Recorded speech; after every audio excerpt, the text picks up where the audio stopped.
The transfer window officially opens in 5 days, and Arsenal are set to be busy, having been in long conversations with Man City's Gabriel Jesus. Let's get the latest on his proposed move to the Emirates. What do Sky in Germany have to say on Serge Gnabry? Have the Gunners made an offer for Gianluca Scamacca? And what's William Saliba set to announce to the world tomorrow?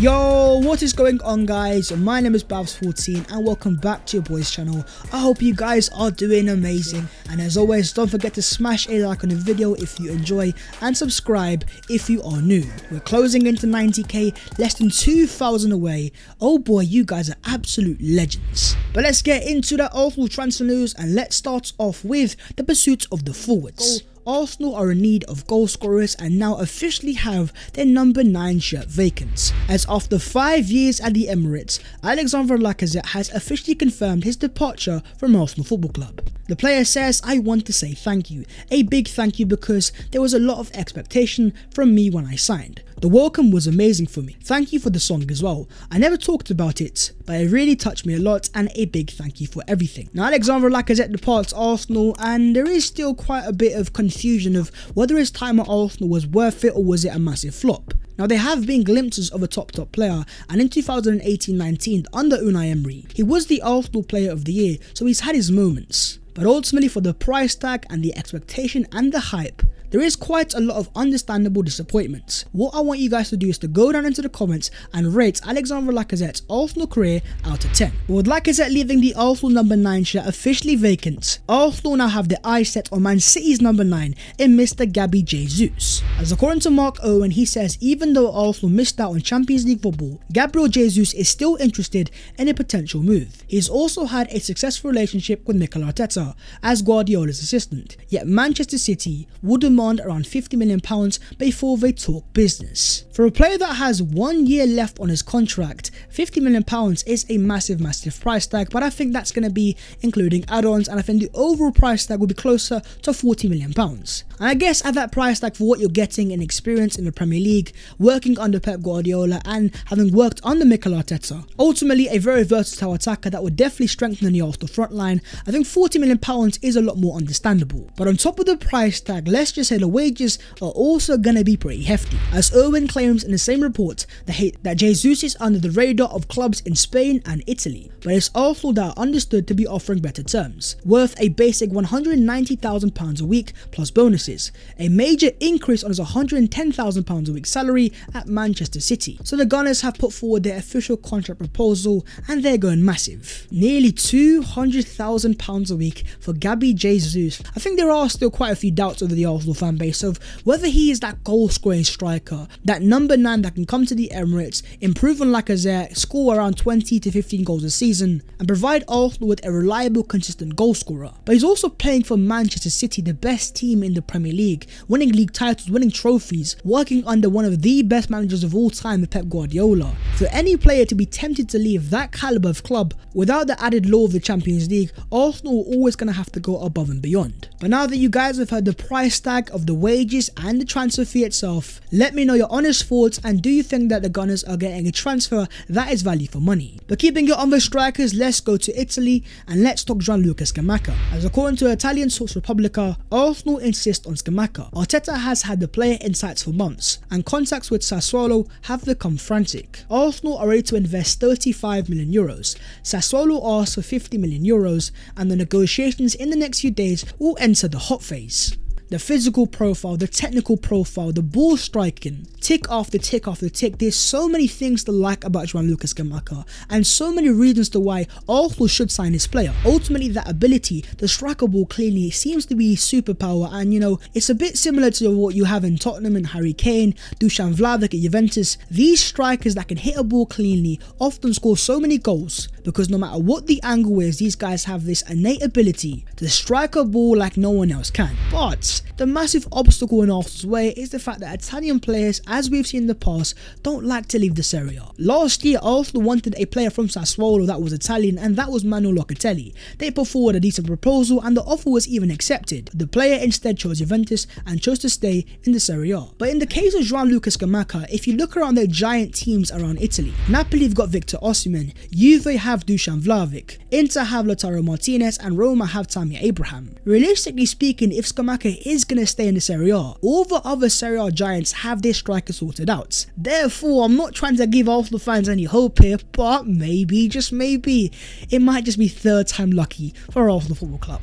Moving on though, let's get an update on Mr. Serge Gnabry. For many Arsenal fans, this would be their dream signing for the transfer window. That statement signing to the rest of the Premier League to sign a world-class player in the peak of his powers without Champions League. It would be a level-raising signing. But right now it is still just a dream, and I myself am kind of skeptical, but there have been some further developments. As Bild are reporting that Serge Gnabry has rejected Bayern Munich's latest contract offer of 19 million euros a year. The German club are not willing to go any higher and do not plan any further talks. A no from Serge Gnabry of 19 million euros a year. He wants more money, he wants more value, and Bayern just aren't going to offer him that. And even according to the Bayern president, when asked on Gnabry's future, he says, "We've been in talks with Serge for a long time. Unfortunately, we haven't reached an agreement yet. There are different expectations, but we are working on it." Bayern are a very smart club, and they're very stern with how they negotiate with their players. They are a tightly operated club that understands principles. With just 1 year left on his contract,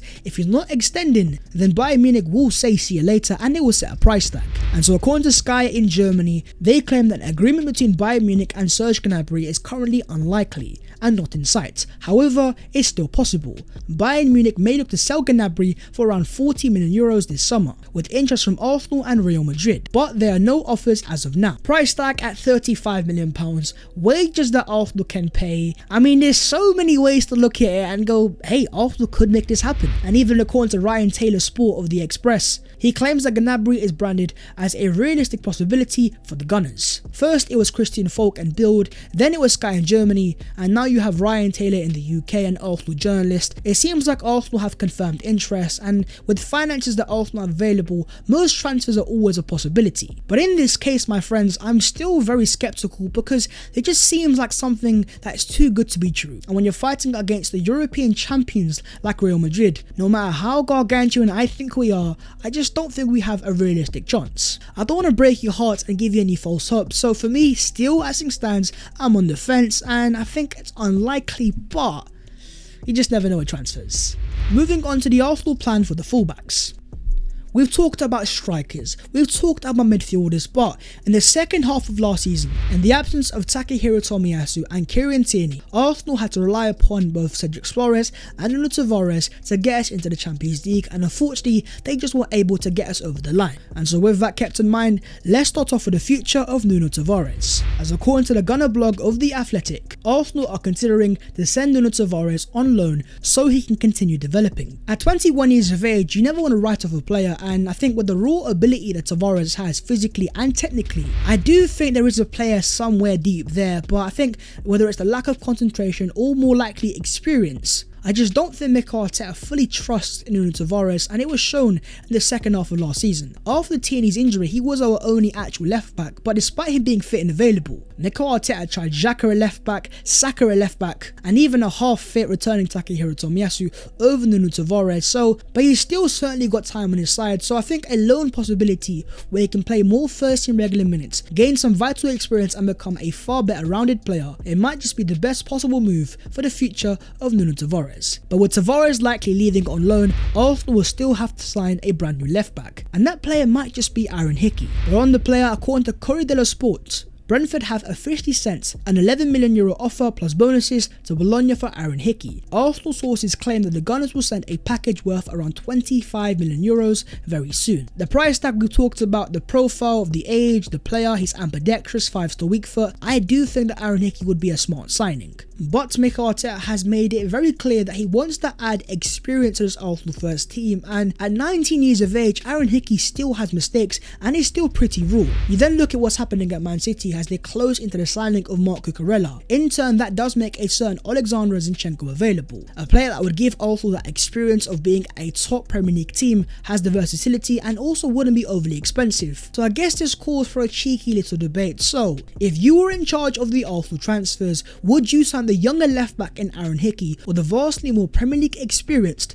Alexander Zinchenko. But from left back to right back, what about the future of Hector Bellerin? Well, according to Estadio Deportivo in Spain, Bellerin has asked Arsenal to terminate his contract so he can join Real Betis on a free transfer, and has even agreed to take a huge pay cut to play for the Spanish side. Look, I understand the player's desire. He's had a pretty successful loan spell in Betis, he's won a trophy as well, and I just don't think Bellerin is a part of Arsenal's future plans, so it makes sense for him to leave Arsenal. But what I am sick and tired of is this Termination FC. We are not the Terminators here. We did it with Sead Kolasinac, Mustafi, Willian, Aubameyang, players that have contracts at Arsenal Football Club and yes, might not have the most market value, but they still hold some level of value, yet Arsenal turn into Terminators, terminate their contracts and make no money whatsoever. In Bellerin's case, I understand the player's desire, but Edu Gaspar is not the Terminator, so in this case, Edu, let's get negotiating and let's secure a cheeky little transfer fee. Moving on to the other Arsenal news today, and starting off with one of our star boys, the Arsenal number 10 that has excelled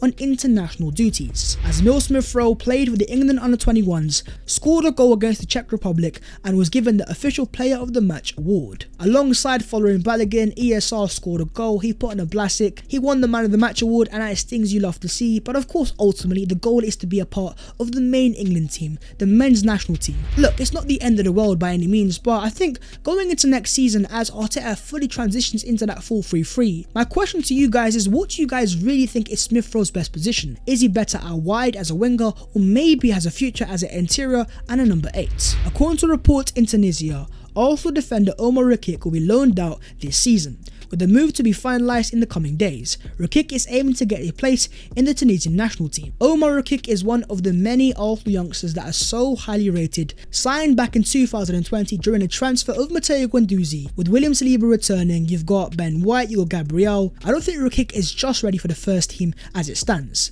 Therefore, it makes a lot of sense for Arsenal to loan out the youngster. But when you're talking about Arsenal centre-backs out on loan, there's one individual that stands out straight away, and that of course is the reigning Ligue 1 Young Player of the Year and the Ligue 1 Team of the Season, a brand new French international and brandished the Mbappe centre-backs. Enough of hype man Bavs, we are talking William Saliba. The Arsenal manager Arteta has recently made it very clear he wants Saliba to return, but in terms of the player, now he's in the France squad, playing first team minutes and in the Champions League.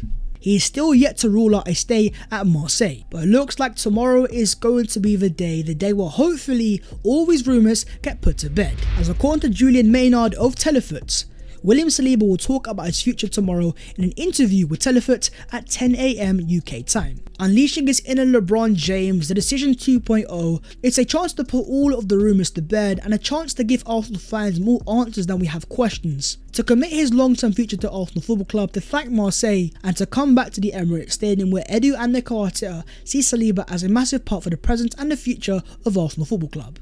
Regardless of whatever he says though, it's going to be massive, there are going to be so many talking points. Give me some cheeky little predictions. What do you guys believe that William Saliba is going to do with his future? But that is the video there, so hopefully you guys have enjoyed, and if you have, make sure to go down there to smash a like and subscribe if you are new. Follow your boy on all of those social medias if you would like to, the links will be down below in the description. But that was all of today's latest Arsenal transfer news. I hope you guys have been informed, and whether it's Serge Gnabry, Gabriel Jesus, William Saliba or Yuri Tielemans, Arsenal now need to get active. Hopefully they will do, and I will see you guys next time. Take care of yourselves and in a bit.